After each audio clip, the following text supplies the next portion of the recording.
I'm half Indigenous, half South Sea Islander. I've got Vanuatu blood and Solomon Island blood in me. It plays a major part in my life. I have two younger sisters. One's 19, turning 20, and I have a baby sister. She's 6 years old. Her name's Aaliyah, and yeah, she's beautiful. I love her. My family was very close together. That's going from my grandparents to my uncles and my aunties and my cousins like that. We were always together every Christmas, every birthday, every kind of holiday we could get together. We were always together. My grandfather is a preacher, and he ran his own church in Brisbane for a bit. And when I was younger, I was always at church. I was always with him. He was always preaching, and I was always singing songs and stuff. And it's a major influence in my career, and I have a big belief. Obviously, Brisbane's my hometown and where I'm from, and I came to Queensland Roar from the AIS, and it was exciting because Frank Farina was signing a lot of youngsters at the time. The team we had at the Gold Coast was brilliant. We had the first season we finished, I think, second or third.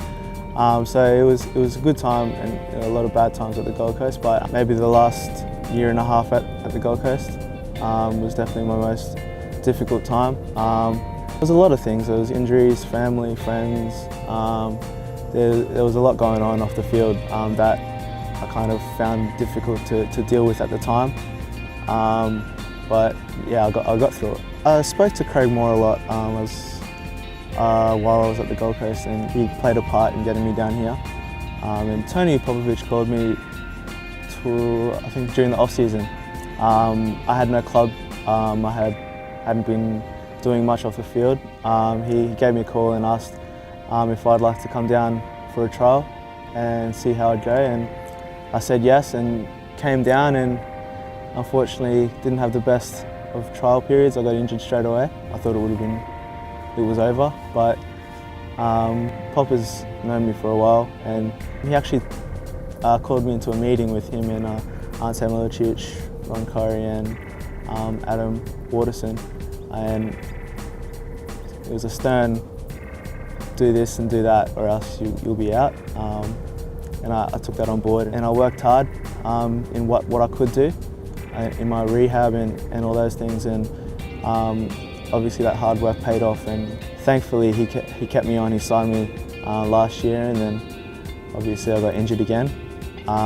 Didn't have the best season last year, but I worked hard, and I put my head down and tried not to let those things get in the way of my work ethic and stuff like that. And I'm just training as hard as I can and hoping to get some minutes on the field, and look to add more and more minutes each week. And if I keep training hard, those minutes will come, and if I keep getting those minutes, then I'm confident that bigger and better things will come. Obviously, Pop is a very hard man. He's got his expectations, and they're set above what a lot of players would expect of themselves. So for him to get the best out of you, I think you just need to buy into what he's saying and what he's preaching at training, and he'll definitely get the best out of you. Obviously, Gold Coast, there was not many, but the fans that were there were brilliant. But yeah, something like this, it's unbelievable. I think a lot of players in the team, actually, it's the first time they've experienced anything like this.